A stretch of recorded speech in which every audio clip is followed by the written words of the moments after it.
Some mornings you open your eyes and feel like a single leaf left behind after the wind has moved on, unseen, unneeded. And even you are not quite sure what part of yourself to hold. Maybe this is the moment to return, not to a place, but to the quiet within your own heart. In this video, we'll walk together, slowly, gently, through a path that so many forget to travel. The art of loving yourself, not to become great, but to become peaceful. If you're ready, close your eyes for a moment. Take a breath with me, a long, kind breath. And now, let the journey begin. In the quiet hour, just before dawn, when the world has not yet woken, and the sky is still deciding whether to remain night or become day, something tender stirs in the human heart. It is in this stillness that the longing arises, not for success, not for recognition, but for peace. A peace that comes not from the outside, but from the ancient quiet knowing within, the longing to be at home with oneself. Have you ever paused long enough to wonder what it might feel like to truly love yourself? Not in the fleeting way that comes from achieving something or being praised, but in the unwavering, unconditional way that a mountain holds the earth beneath it. In Buddhist thought, the path of compassion begins not with the world, but within the very mind that perceives it. The Buddha taught that just as a mother would protect her only child with her life, so should we hold our own hearts with that same fierce, gentle kindness. Yet for many, the heart is not a sanctuary but a battlefield, where memories of mistakes clash with the longing to be whole. Consider this: a woman in her late 60s, retired after years of service in education. She has raised children, helped others grow, and filled countless lives with wisdom. And yet, as she sits by her kitchen window sipping tea, her thoughts whisper judgments about her aging body, the relationships she lost, the dreams she abandoned along the way. Despite a lifetime of giving, she struggles to offer kindness to herself. This is not unusual. In fact, it is heartbreakingly common. The modern mind, shaped by comparison and noise, often confuses worth with perfection, and so we hold ourselves hostage to standards we would never impose on those we love. But love, true love, is not earned. It is remembered. The Buddhist practice of metta, or loving kindness, begins precisely here. Before we wish happiness for others, we learn to whisper it to ourselves. May I be well, may I be safe, may I be free from suffering. Not because we have achieved anything, but because we are human, fragile, temporary, and full of potential. There's a Zen parable about a cracked bowl, passed down through generations. Though chipped and worn, it holds water just the same. One day, a young monk asks his master why they don't replace it with a new one. The master smiles and says, "Because this one has survived storms and still offers itself. That is more valuable than perfection." In this simple image, a flawed bowl that still serves, we are reminded that we too are vessels. Vessels not meant to be flawless, but to hold compassion, resilience, and tenderness. Our scars are not shameful, they are sacred. You might ask, but how do I begin? How do I soften the voice that scolds and silences me? Begin by noticing it. Don't fight the voice, simply become aware. Awareness in Buddhist psychology is the great healer. When we observe without judgment, even our harshest thoughts begin to loosen their grip. Then ask yourself gently, if I were speaking to someone I loved, a child, a dear friend, would I say these things? And if the answer is no, why say them to yourself? Imagine your heart as a garden. Some parts are overgrown with weeds, others bloom with forgotten joy. Loving yourself is not about erasing the weeds. It's about tending the soil, watering it daily with patience, presence, and forgiveness. Slowly, tenderly, the garden changes. Not because you forced it, but because you showed up. In the rhythm of your days, there are quiet invitations to practice self-love. A warm shower, a cup of tea, a moment of silence before sleep. Each one a doorway back to yourself. And the more you return, the more you'll remember you were never broken. You were simply waiting to be met with compassion. Imagine walking through a forest in early spring. The earth is damp with renewal, trees stretch toward light with tentative leaves, and the air carries the scent of something beginning again. This is the season when nature forgives itself, softening from the harshness of winter without judgment, only acceptance. Human beings too carry winters within. Long stretches of cold silence, moments of regret frozen into memory. But unlike the forest, we often resist our own thawing. We grip tightly to past decisions, replaying them not as teachers, but as punishments. The Buddha once said, "You yourself, as much as anybody in the entire universe, deserve your love and affection. Not later, not when you've fixed everything." Now, at the heart of Buddhist philosophy lies the truth of impermanence, anicca. Nothing lasts. Not pain, not joy, not even the identities we cling to. And yet how often do we build prisons out of the past? A harsh word spoken decades ago, a failure never quite released, a moment of weakness we carry like a stone in the pocket of our soul. Let us return to that image of the older woman by the window. She remembers a moment years ago when her adult daughter said, "You were always busy when I needed you." The words had sliced through her like winter wind. Even now, decades later, they echo. She wonders, was I a good mother? Did I fail without knowing? But what if, instead of interrogating the past, she could sit with it like an old friend? What if she could breathe into the ache without trying to erase it? To say, yes, I was learning. I made choices with the tools I had, and I can hold this pain without letting it define me. In mindfulness practice, we don't deny our feelings, we hold them in the soft light of attention, just as one might cradle a crying child, not to silence them but to soothe. We learn to cradle our own suffering.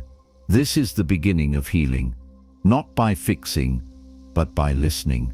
There's a story told in some Buddhist circles about a young monk who accidentally broke a sacred statue while cleaning the shrine.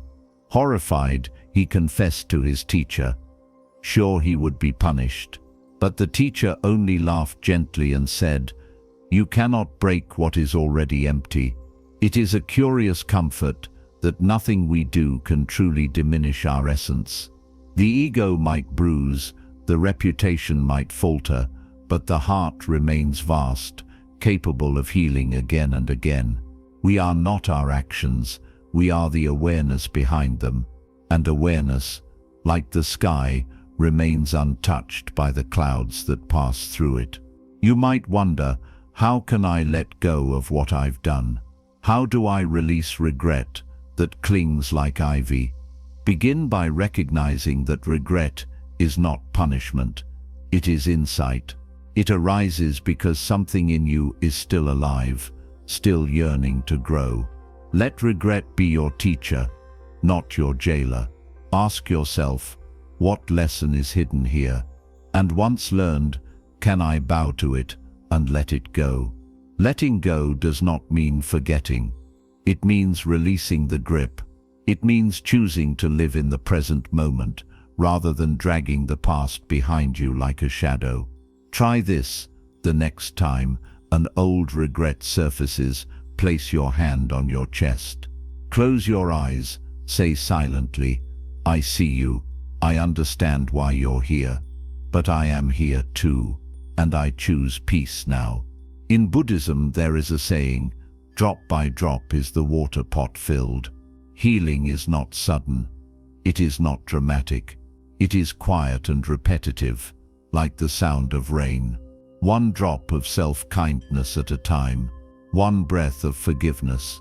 one moment of not turning away. Even now, as you listen, you are pouring drops into your heart. You are softening the soil. Trust the process. No one heals by force. Healing comes through presence, through sitting beside our wounds until they no longer feel like enemies. And so, as you move through your day, remember, you are allowed to start over. Not because you were wrong, but because you are alive. And as long as you are breathing, there is still time to tend to the garden within. In the still waters of a quiet pond, a single lotus begins to open. It doesn't rush. It doesn't compare itself to the other buds waiting beside it. It simply responds to the light, unfolding petal by petal in its own rhythm. This is the nature of true self-compassion. It does not bloom because of praise, but because it is rooted in stillness. Modern life, however, rarely invites stillness. From the moment we wake, our minds are pulled outward, toward headlines, appointments, expectations, and digital comparisons. And somewhere in that noise, we begin to forget our own gentle worth. We start to believe that unless we're productive, liked, youthful, or needed, we are somehow less. But Buddhist philosophy teaches that inherent value is not measured by doing, it is found in being. Just as the moon does not shine any less when no one looks at it, you are no less worthy simply because no one affirms you in this moment. One of the most overlooked aspects of loving yourself is the ability to pause, to stop doing, to stop proving, to stop apologizing for needing rest. This pause is not laziness. It is a sacred act. In fact, the Buddha himself would often retreat into solitude, not to escape the world, but to return to himself. And in that return, he discovered the deep wellspring of clarity and compassion that lives in all beings. Let's consider another story. A man in his 70s, recently widowed, finds himself alone after decades of caring for his partner through illness. He wakes each day not to the sound of a familiar voice, but to silence. He feels unmoored, no longer a husband, no longer a caregiver, just himself. And it terrifies him, because in that silence, all the feelings he had pushed aside now come to the surface: grief, guilt, loneliness, even anger. Who am I now? He wonders. What is the point of me? But within that question lies the doorway to healing. The teachings of mindfulness invite him to be with what is, not to run from it. Slowly, with the help of breath and attention, he begins to sit each morning beside his grief, not to banish it, but to witness it. He lights a candle for his wife. He speaks her name aloud. He cries without shame. And then, one morning, he finds himself humming as he makes breakfast. The sound surprises him. It is not joy, exactly, but it is aliveness. This is the soft return, the rediscovery of self that happens when we stop trying to be anything other than fully present. It is what Thich Nhat Hanh called coming home to ourselves. You too may find yourself in a moment like this, a moment when your roles have changed, when life feels unfamiliar, when even your reflection feels strange. And in such moments, the mind may panic, searching for something to hold on to. But what if you let go, just a little? What if you stopped striving to fix and allowed yourself to feel? Sit, breathe, let the feelings rise like waves, knowing they will not drown you. They are not there to punish you. They are the weather passing through the vast sky of your awareness. This is the path of mindfulness, not avoidance, but intimacy with your own inner world. And it is here that compassion begins to grow, not as a concept, but as a living experience. You might say to yourself, today, I don't have to perform. Today, I allow myself to be human. Today, I soften. When you soften toward yourself, something remarkable happens. you become more able to soften toward others. The harshness that once radiated inward begins to dissolve, and in its place rises understanding. This is the Buddhist view of karuna, compassion, not as pity, but as the shared recognition of suffering and the wish to alleviate it. When you look at your past with eyes of compassion, it stops being a burden and becomes a story. And stories, unlike burdens, can be carried with grace. So allow yourself to become the storyteller of your own healing, not to rewrite the past, but to weave it into something meaningful. Each breath is a new paragraph. Each kind thought is a seed, and slowly you are writing a different ending. One where the hero does not conquer the world, but learns to sit peacefully beneath a tree, content in their own presence. Beneath the surface of every human heart, there is a silent question that waits to be answered. Am I lovable as I am? It's not the question we speak aloud.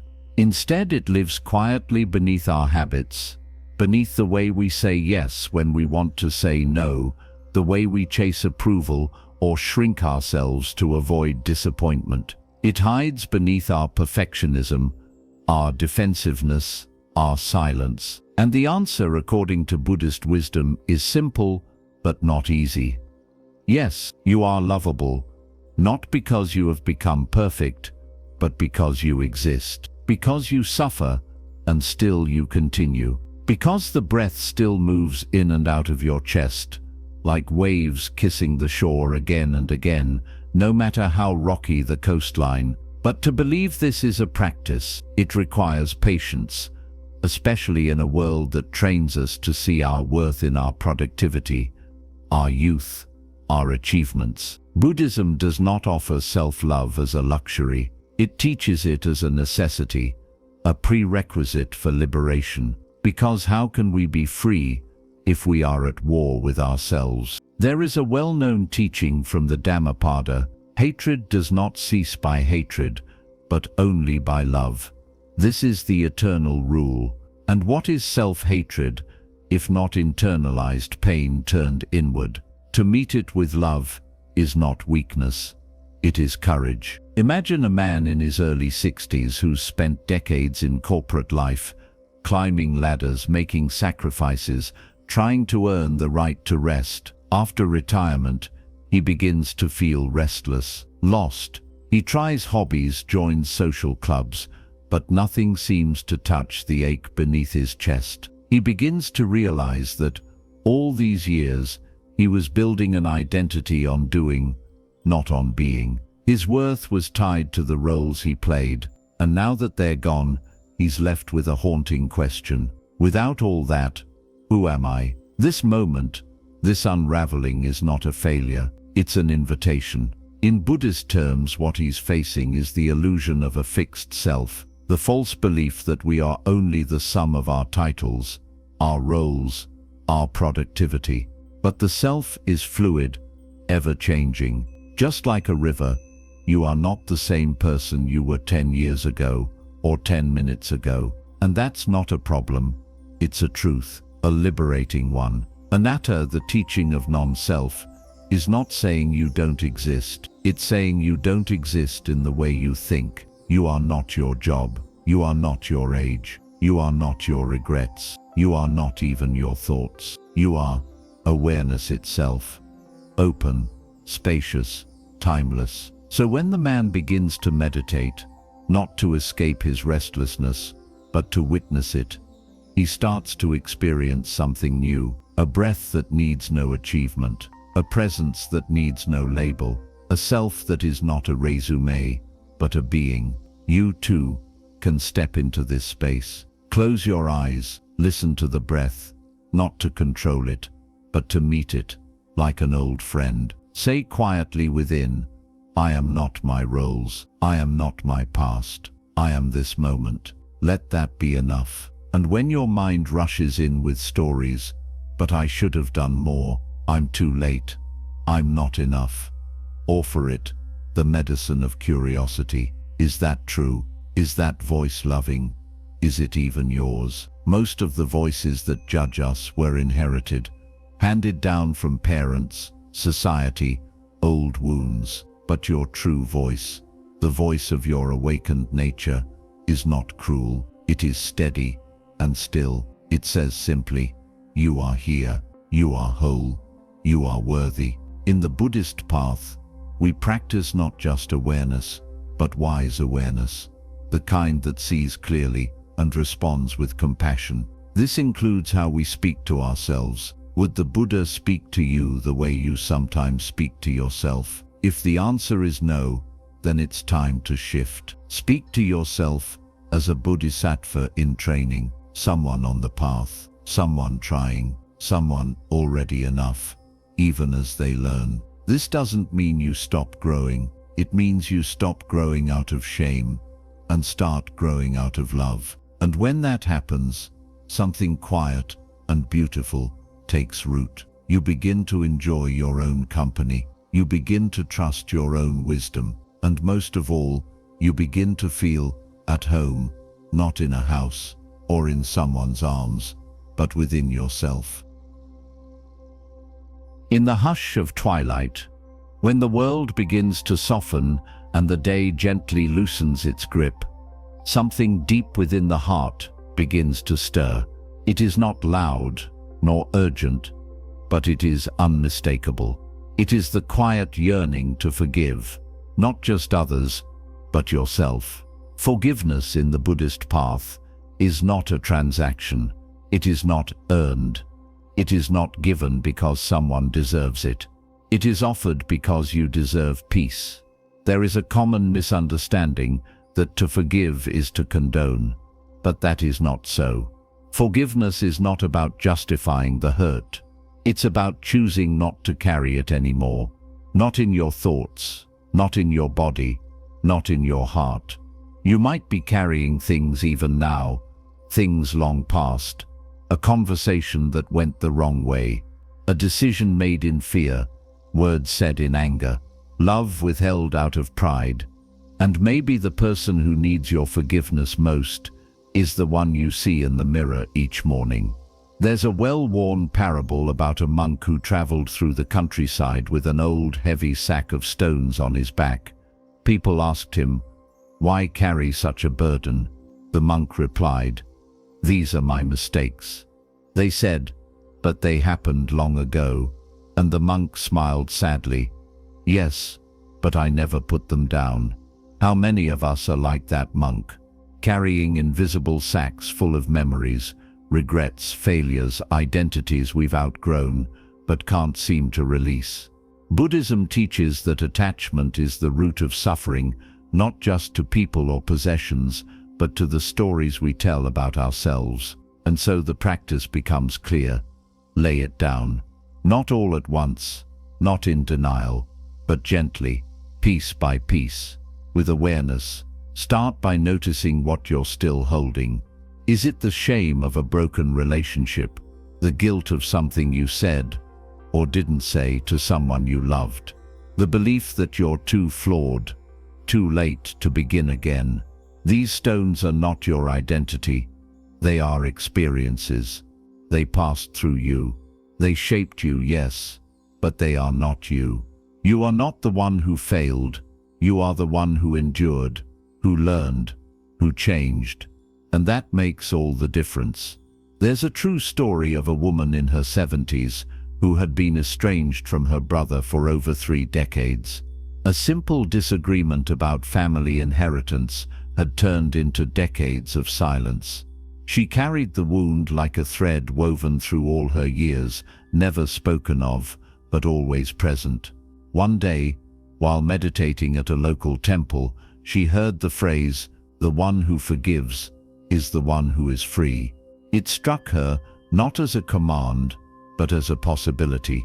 That night, she wrote her brother a letter, not to rehash the past, not to blame or explain, but to say simply, "I forgive you. I hope you are well." She didn't expect a reply, but a week later she received one. "I've waited 30 years to hear from you. I forgive you too." They didn't become best friends. They didn't erase the past, but they were free. Forgiveness is not about becoming close again.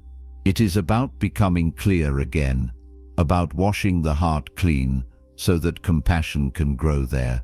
And what about forgiving yourself? This is often the final, most difficult step, because we hold ourselves to impossible standards and then punish ourselves for not meeting them. But listen closely, this is important. You are not required to be perfect to be worthy of peace. You are only asked to be present, to be sincere, to try again. If your mind says, "But I hurt someone," ask, "Have I taken responsibility? Have I learned? Have I done what I can to make amends?" If so, then the next step is to release the loop. Let the lesson remain, but let the shame dissolve. Try this practice. Sit quietly. Place your hands on your chest. Inhale slowly, and as you exhale, whisper gently to yourself, "I forgive myself. I was learning. I am still learning. And I choose now to love the one who is learning." This isn't indulgence, it's truth, it's wisdom, it's the very heart of karuna, compassion for the messy, unfolding, beautiful reality of being human. And when you begin to live in that truth, something extraordinary happens. You no longer fear imperfection. You no longer recoil from pain. You stand rooted, like the lotus rising from mud, not because the mud disappeared, but because you have learned to bloom in it. You stop measuring your life by the people you pleased, the awards you won, or the things you built. You begin to measure it by presence, by kindness, by the softness of your heart, even after all it's been through. And most of all, you begin to love the quiet miracle that is you. The person who has learned to love themselves no longer fears losing anything.